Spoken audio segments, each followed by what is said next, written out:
Frolic on a playground with children who aren't there.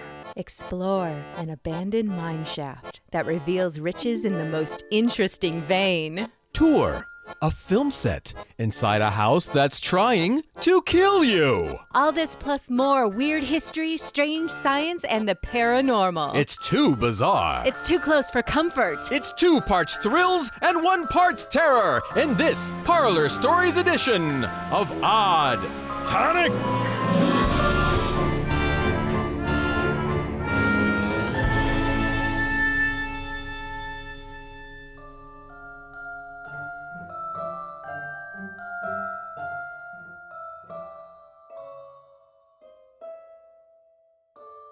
Welcome to the Parlour. I'm Jennifer. And I'm Maxwell. Settle in, dear guest, and pull the blanket up to your nose. It's time for another edition of Parlour Stories, a delightful and frightful assortment of true tales of the unexplained, sent in by listeners just like you.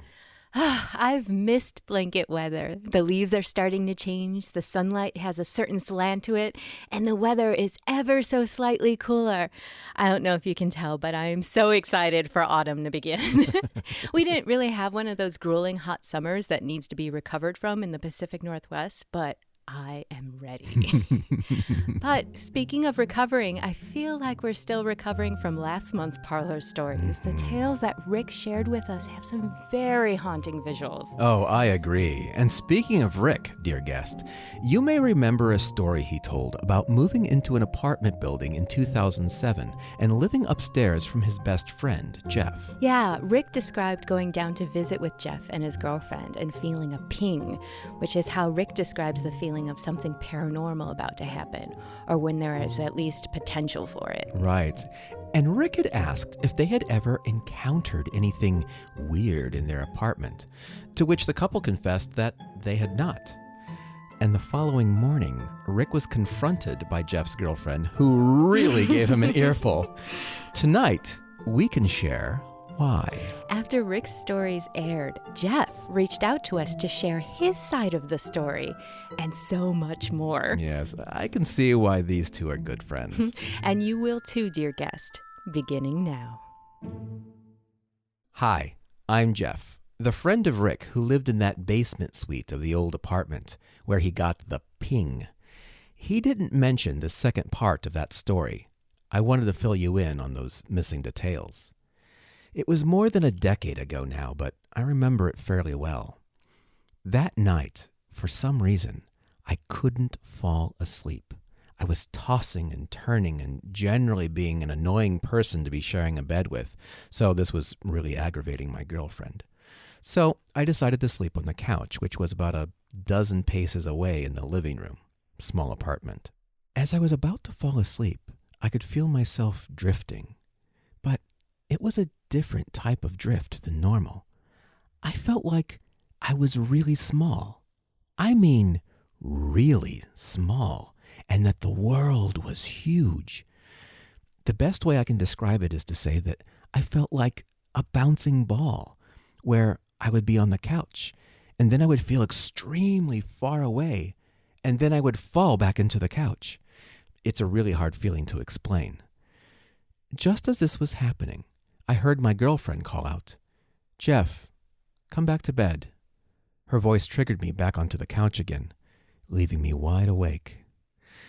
You know that feeling you get when you are incredibly tired and you know you have to get up early for work, but everything is keeping you awake, leaving you equally stressed out as you are exhausted? That was me. So, in this bad mindset, I just ignored her and tried to fall back asleep. Then I heard her again. "Jeff, please come back to bed." Still, I pretended to be asleep. She called out 2 more times. I was finally getting annoyed. But then I heard, "Jeff?" And it sounded like she was on the verge of tears, and I thought, oh, great, I'm in trouble. She thinks I'm mad at her. At this point, I had this sense that she was coming into the room to shake me awake so I'd go back to bed. So I rolled over onto my side, and I saw her silhouette standing in the doorway of the bedroom. I mumbled something along the lines of, "Just go back to bed. I can't sleep in there, and I need to rest." In response, she said, "I am." Her voice was small and scared and far away. I didn't know how to react to that, and I took it as her playing a joke on me for some reason. The next morning, she was nearly in tears when she asked me why I had not come back to bed. I was thinking to myself, I was just trying to get to sleep. Why am I in trouble? But I said, well, I almost did when you were standing in the doorway. That wasn't funny. I was trying to sleep.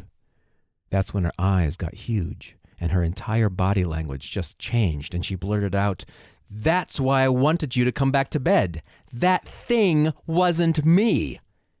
We both got really quiet. And that's when she went upstairs and yelled at Rick for stirring stuff up. I've had quite a few inexplicable events in my life, and I would honestly love it if there was a scientific reason for any or all of them. Because really, wouldn't it be interesting if we could control how these things happened? Although I believe it was this experimental line of thinking that had gotten Rick and me into a few interesting scenarios in the past. Before I get into the next story and you start rolling your eyes, yes, I do think Ouija boards are very easy to manipulate to make whatever outcome you want really happen.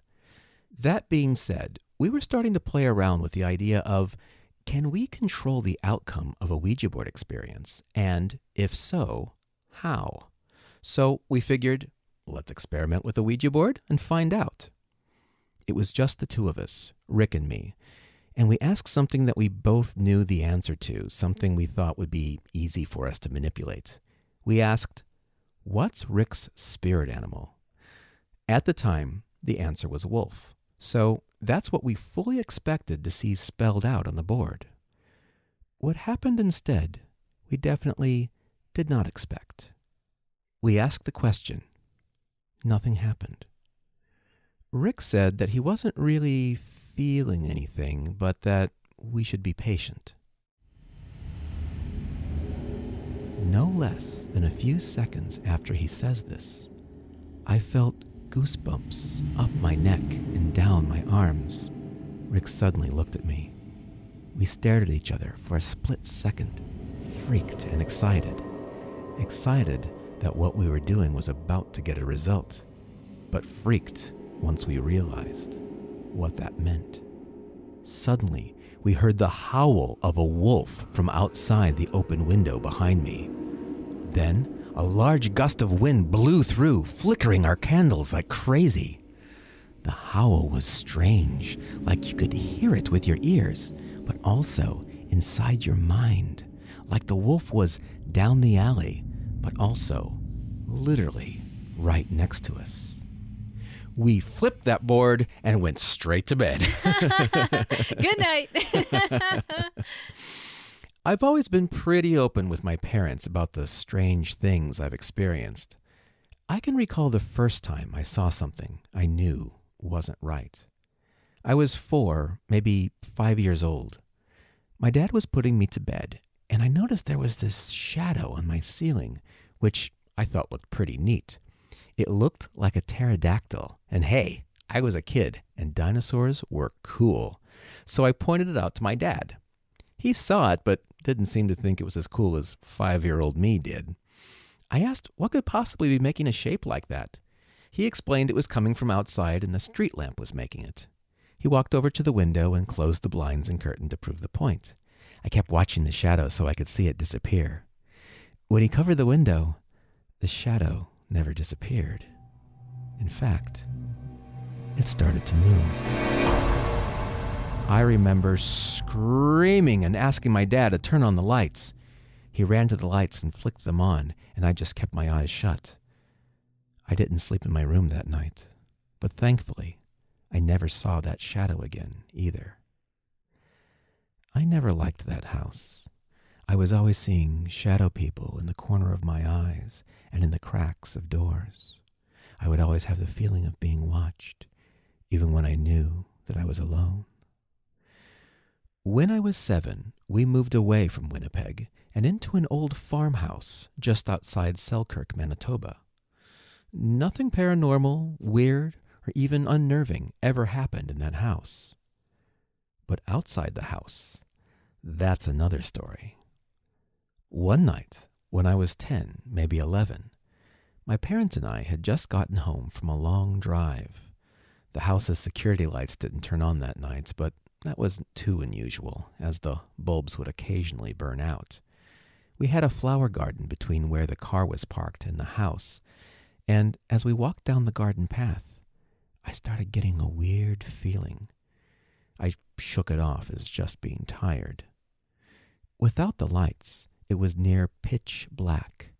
I held my dad's hand while looking for the white rocks that lined the path as a guide.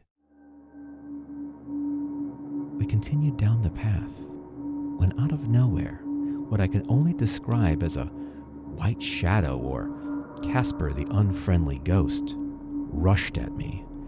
It looked solid, almost corporeal, until it got to my face. It had this ungodly look, like a mixture of the guy from the Scream movies and one of the victims from The Ring. I closed my eyes and full on screamed. Let me tell you, my dad jumped. He didn't see it, but he sure heard and felt me. I think I crushed his hand.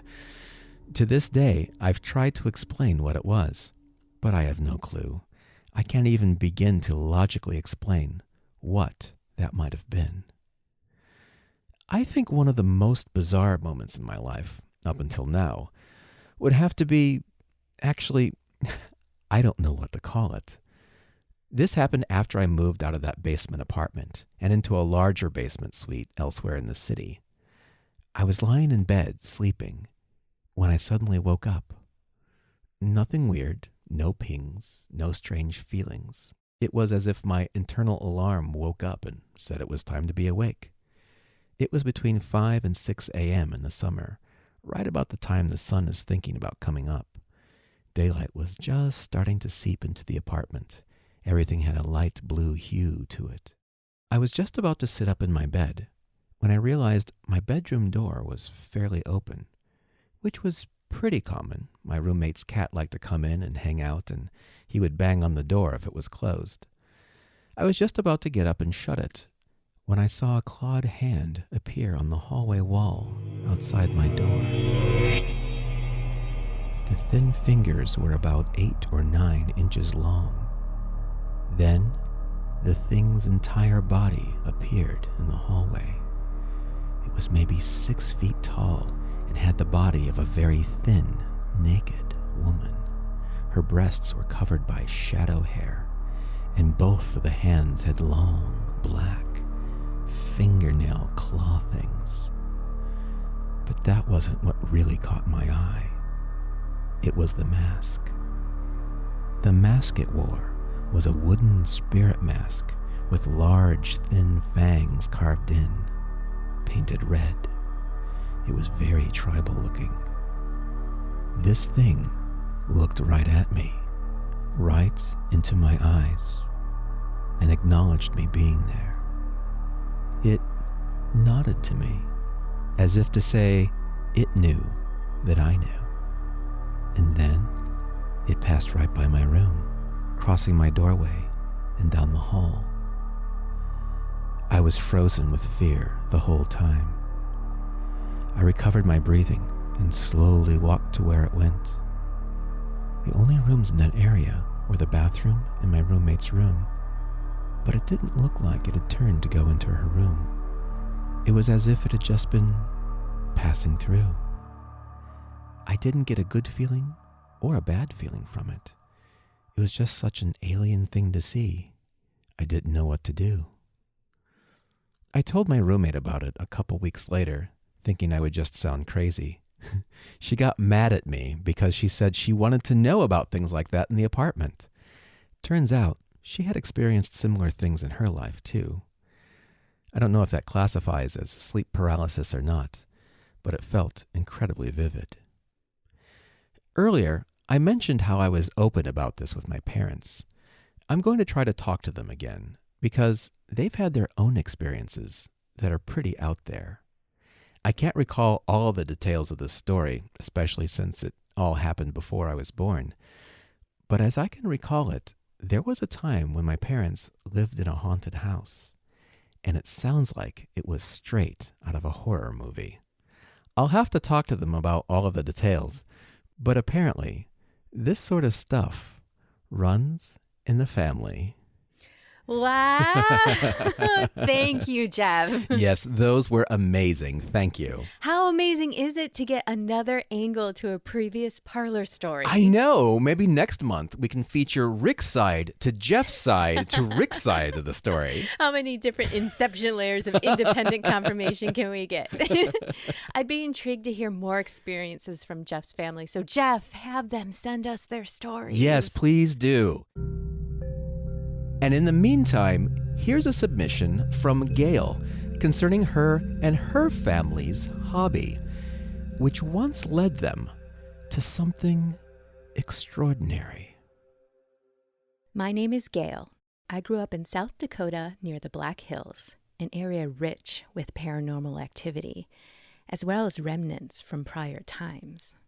For example, there are many teepee rings there, rings made out of stones that were used to hold down teepees. Some of these were on the land in which my family's ranch stands. You can find Native American artifacts along the river that flows through our property.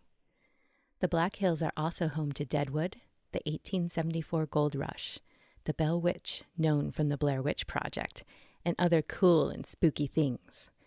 I could ramble on all day about the history here and my experiences.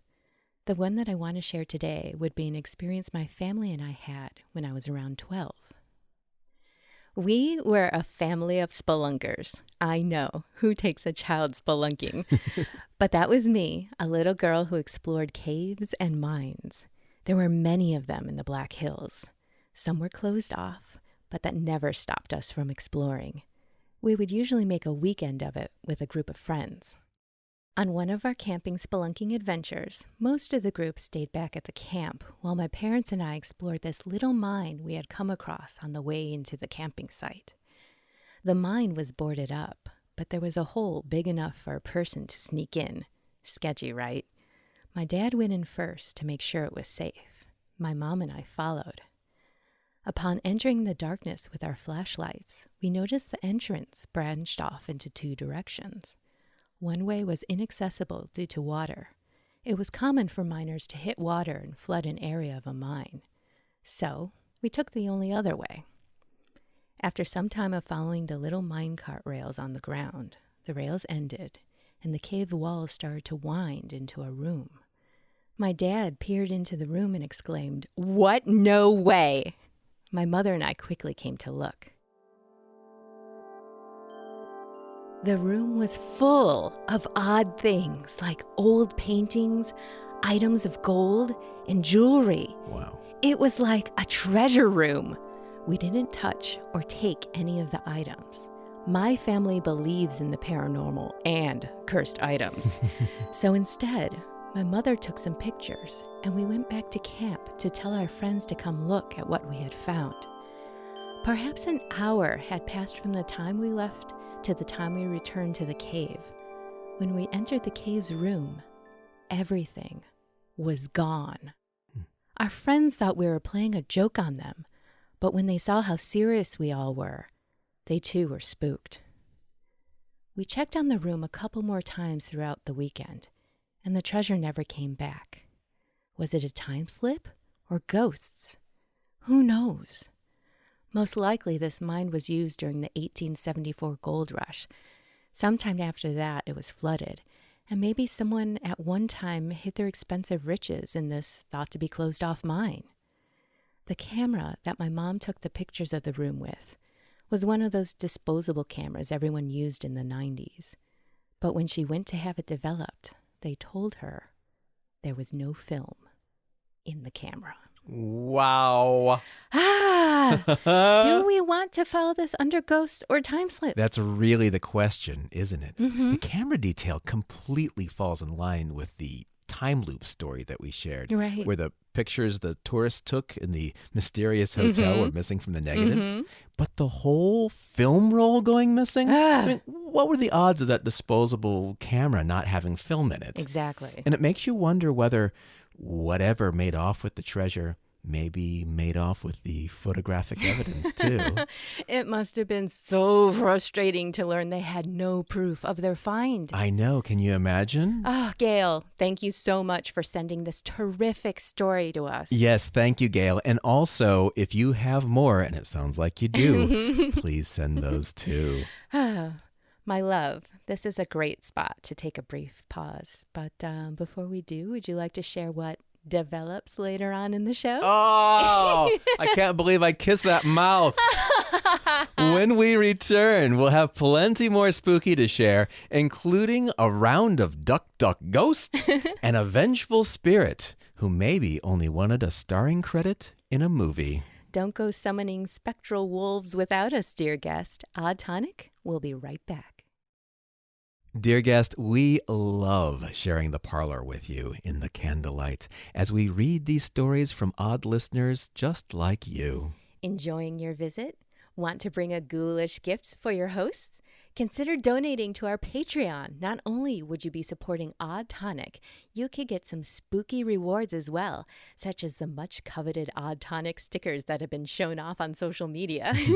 Or another amazing perk, like being thanked by name during our podcast. This is my favorite part. We'd love to thank Stephen and Clarence for supporting Odd Tonic. Thank you so much. And Robert and Todd, as well as Janessa with the Salish Sea Sirens. We love our fellow creatives and our mermaids. We can't thank you all enough. If you'd like to help support the Odd Tonic podcast, visit us at patreon.com/oddtonic. And don't forget to visit us on Facebook, Twitter, or Instagram. All at Odd Tonic Society. And check out our enhanced episodes of Odd Tonic on YouTube to get a deeper glimpse into the parlor. And of our handsome visages. In the meantime, let's return for more bona fide bone-chilling stories. Welcome back. So far, we've wandered into a cave with a spectral treasure you would love to recover, as well as a spooky masked ghost lady encounter, giving you a scare from which you may never recover. Now let's hear from Allison with her field trip into a dark corner of California history. It was 1995 when I moved to San Luis Obispo, California, to begin college.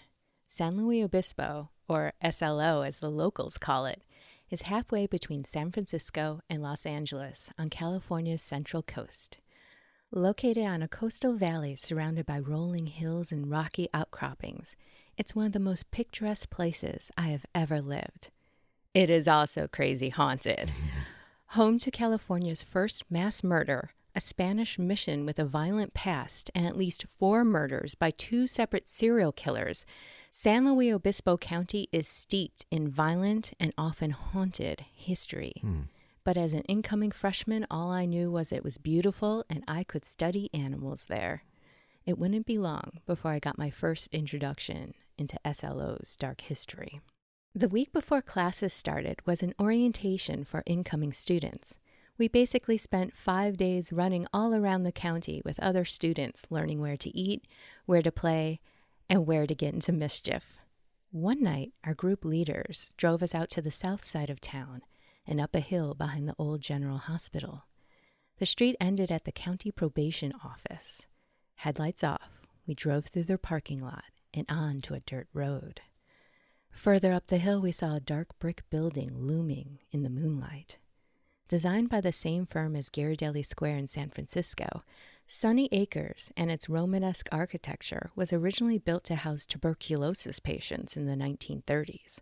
Over the decades, Sunny Acres served as an orphanage, a juvenile detention facility, and a home for difficult children.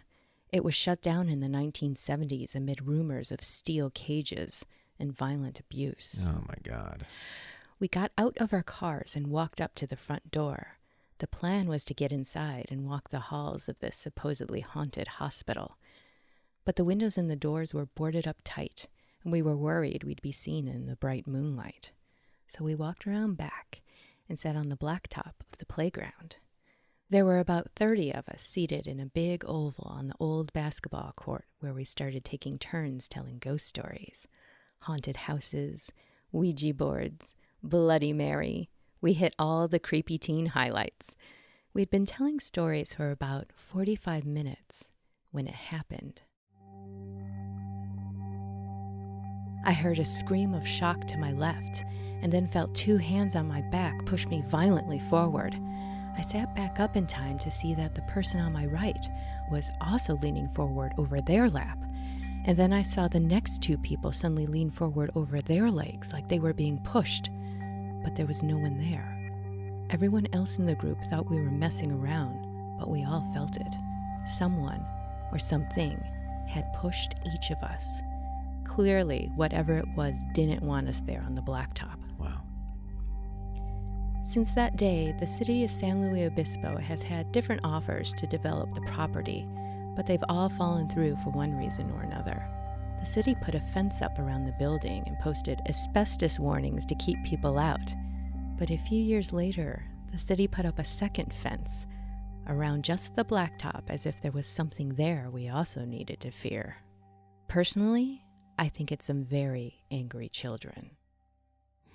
Wow. Thank you, Allison. I loved this story, and your research and details were amazing. Oh, completely. And it's so intriguing how the history of a place can just soak into the land and reside there. Yeah, I know. And dear guest, if you would like to reside at Sunny Acres for a bit, albeit virtually, Allison sent a Google Maps link that will allow you to see the building and the infamous blacktop in 3D. Check for it in the show notes. Now let's visit another location steeped in troubled history. Captain Burton is going to hitch us to his circus wagon and carry us out to Northwest Arkansas. Take it away, Captain. Hello, I'm Captain Eric Burton. I'm the ringleader and owner of Captain Burton's Fun Time Sideshow Circus and Captain Burton's Cabinet of Curiosities. And as such, you may correctly assume that my life has been full of strange events. One of my running jokes is, I'm not afraid of things in the dark. The things in the dark are afraid of me. But it is probably more accurate to say that the things in the dark like me, and that we understand each other.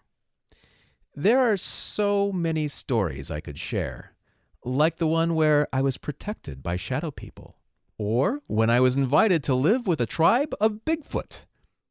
And just a note here, dear guest, I've actually had an opportunity to speak with the good captain, and I will say this. If Captain Burton says that he had an opportunity to share a flat with a Sasquatch, I will not immediately discount it, and he's promised to share that story in a later episode. But let's get back to this one. The captain says, and then there are all the ghosts. So many ghosts. But I will start with this story, my dear friends. Have you ever had a recurring dream that ceaselessly haunts you? I have, and I still do. When I was a kid, maybe 8 or 9, my grandparents lived on a ranch in Prairie Grove, Arkansas. My grandpa was the ranch manager, and they stayed in an old 1800s ranch house on the property. During the summertime, my sister, cousins, and I would spend several weeks out there. Prairie Grove is about 10 miles west of Fayetteville and the home of a major battle fought during the American Civil War.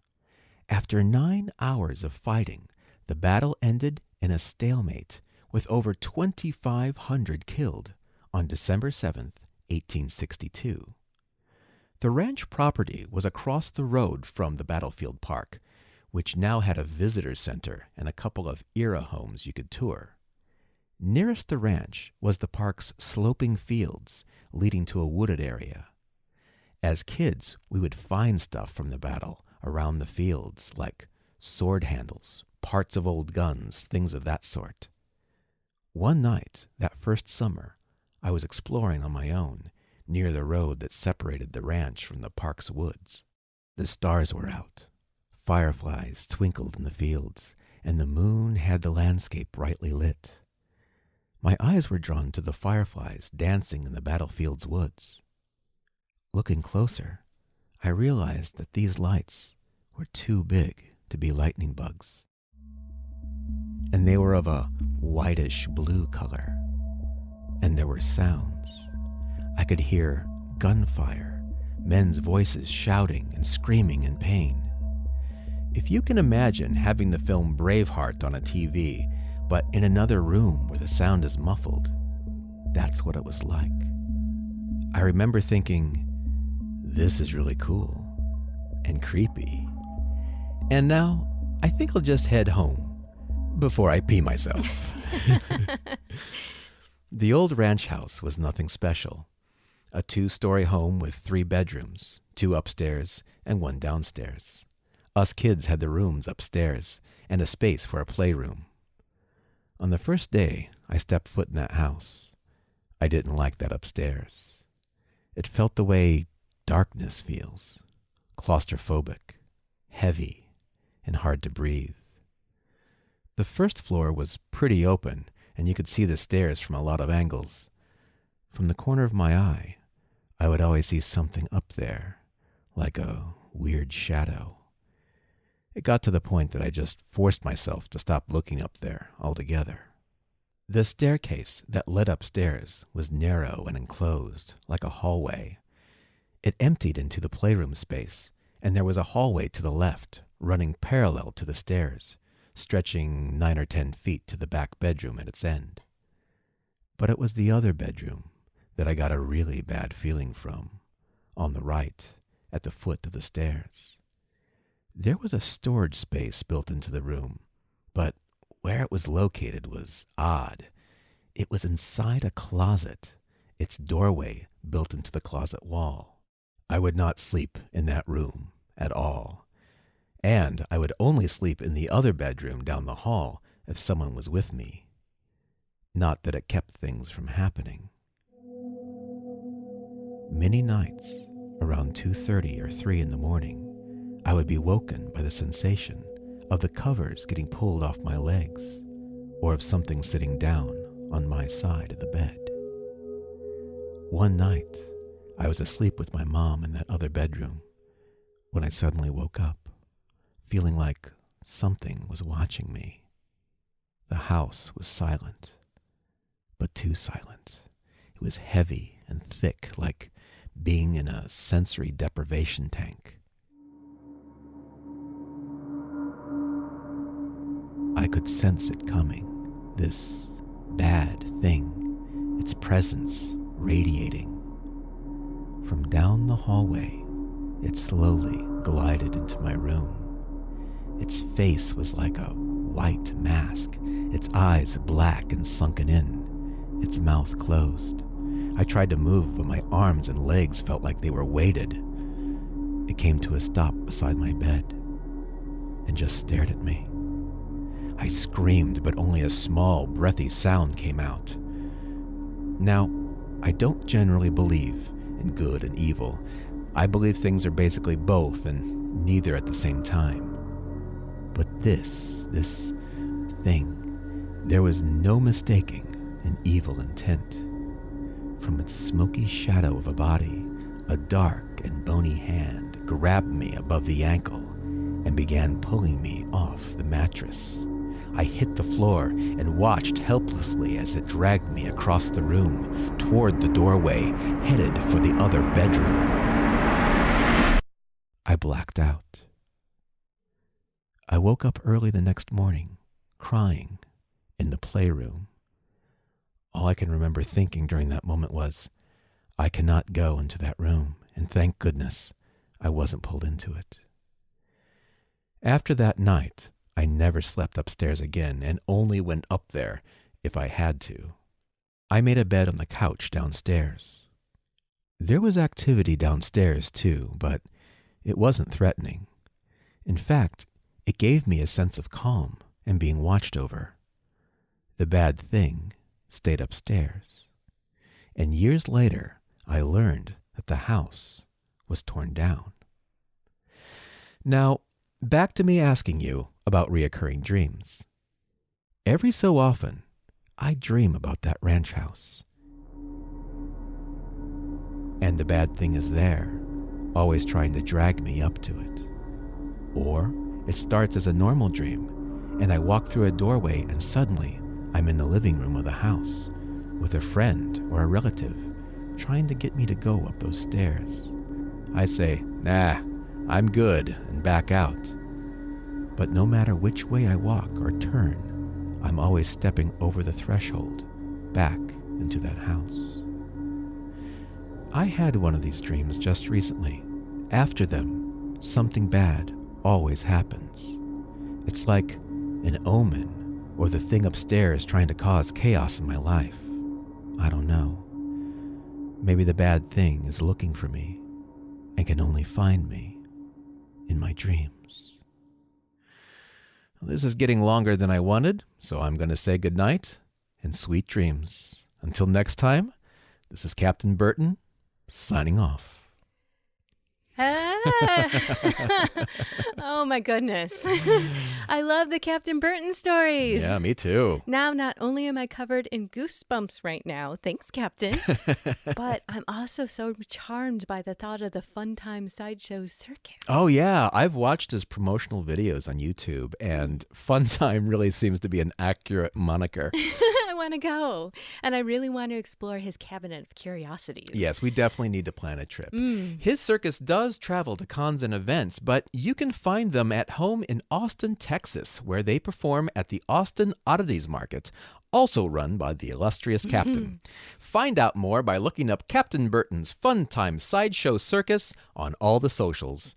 From what we can tell, it appears to be a spectacle you won't soon forget. Much like our last story of the evening, let's visit picturesque Port Gamble, Washington. The streets of this once bustling logging town haven't changed much since the 1850s.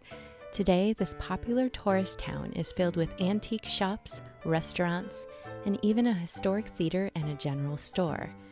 Its charm is very reminiscent of New England, as founders William Tabbitt and Andrew Pope planned the town to reflect the character of their hometown, East Machias, Maine. Sounds amazing, right? Well, we can tell you from experience. It is. Yes, it's not a far jaunt for Maxwell and I to drive out there, so we love to visit this tiny little town. Because it is also, of course, very haunted. But let's leave it to our filmmaking friend, Tony, to describe an encounter with one of Port Gamble's most nefarious ghosts. We did this movie called Zombies of Mass Destruction years ago in Port Gamble, which is this logging town by Kingston, Washington. During the Tech Scout, the mayor took us through the locations on this two-street town. He told us the history, which was basically, it was a logging town, and the wives would wait on the balconies for their husbands to return from the ships.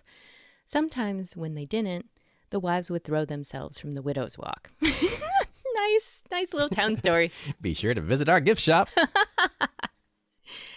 There was one house, the Walker Ames house, also called the Captain's house, which was the main location we were shooting in.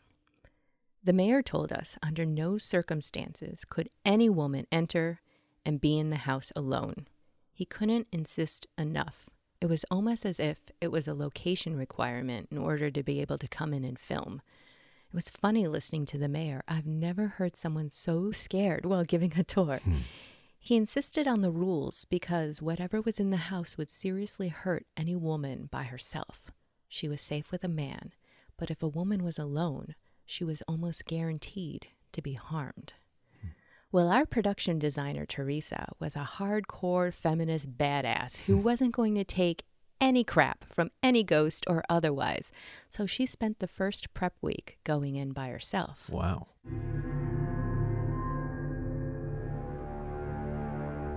Sometimes we'd go in after her, and the house had this serious vertigo-type vibe, with an old musty smell saturated with memories of multiple lifetimes.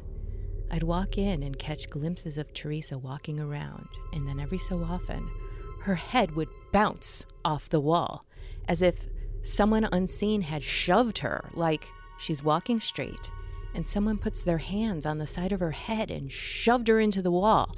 That amount of force. Yeah. And being Teresa, she'd just shake it off. The activity got really bad when we were downstairs. Something kept pushing her violently. Teresa would come tumbling down the stairs with a loud thwack, calmly get back up, and go back up the stairs. Oh, wow. Teresa is my hero. Me too. I want to be Teresa when I grow up. After the second week, she started taking a male set decorator with her. So then we started filming in there, and random crew members would get shoved around. It got really bad when we were there for a night shoot for Halloween. I was following Bethany, our props master, down to the basement where we were filming.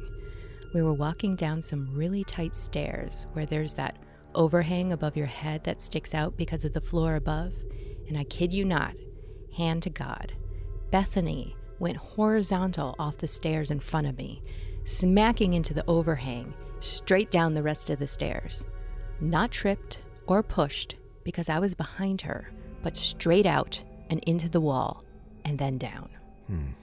When Bethany described it, she said she felt like she was pushed and then grabbed by the leg at the same time and push-pulled down the stairs. Wow. Later that night, during the shoot, her leg started to really hurt. Like, really, really hurt.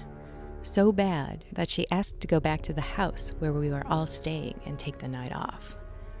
Later on, around 2 a.m., she took off her pants and looked at her leg and sent me a picture. On her leg is 4 fingerprints, part of a palm and a thumb, like someone grabbed her leg as hard as they could and squeezed. She had a hand-shaped bruise on her leg for a week. Holy smokes. So, she got banned from entering the house without the full crew there. While filming, I stayed in Port Gamble's haunted theater above the post office and slept in there with the gear. I had a sleeping bag on the stage, and I'd sleep on the stage facing the chairs in the audience section. We had a system where at night, when we wrapped up, the production coordinator would lock the doors so no one could get in with the gear while I slept. And every night, there were footsteps inside the building. I never wanted to investigate, because for one, the special effects department would leave zombie parts in the balcony that I'd be sure to trip over. The only time it ever got really bad for me was when we filmed in the graveyard. It sat on the hill overlooking the town. I was working in the graveyard, and after wrap, everyone was pulling gear down to the trucks, and I was watching them with my back turned. And a woman, plain as day, said hello to me. When I turned to say hi, nothing but tombstones. The key grip was watching from the bottom of the hill by the truck, and he said all he saw was me jump 3 feet, then run down the hill and dive into his truck. I was done. I don't blame him. Wow. After Tony submitted his story, I reached out and chatted with the props master, Bethany, about her scary experience in the Walker Ames house. She added that the main floor had some strange sound issues as well. The audio guys on the set complained that sound didn't behave correctly in the living room, dining room, and kitchen areas. He would clap his hands in the main room and the sound echoed like it should. But when he clapped in the next room, the sound would immediately die like it was dampened. And then in the remaining section of the house, he would clap and the sound kept echoing and reverberating and created feedback. Created feedback. Wow. Like ricocheting down through the spectral portal and back again? Yikes. It's a neat trick. She also said during the shoot, the sound guy was taking the stairs when his sound pack, which is a heavy audio recorder slung with a strap over his shoulder, slammed into him extremely hard as if someone had shoved him. And he got the wind knocked out of him. And nearly everyone there had something weird happen to them. Wow. Let's go back. No.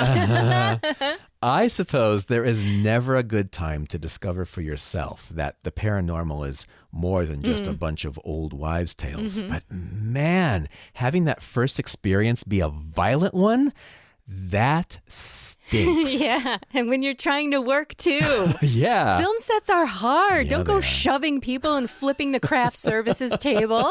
Oh, they would have immediately called a priest at that point. No one messes with craft service. Oh, my coffee! Oh, the snickerdoodles! Well, my love, shall we snuff the candles into darkness and let our dear guest go home? Oh, I suppose so, but maybe not in that order. Like, oh, my shin! Ooh, my drink! Well, that wraps up this Parlour Stories edition of Odd Tonic. We hope you've enjoyed these wonderful listener stories as much as we've enjoyed sharing them.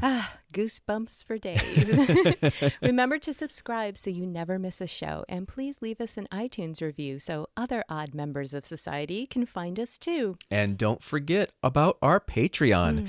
If you'd like to have your name, business name, spooky book title, or really any name of your choosing thanked during our next Parlour Stories, go sign up now at patreon.com/oddtonic.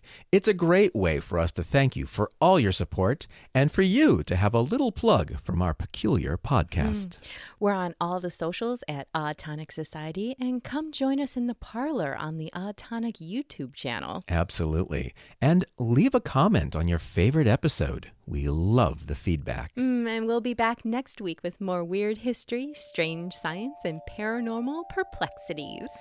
This is, dear guest, goodbye for now.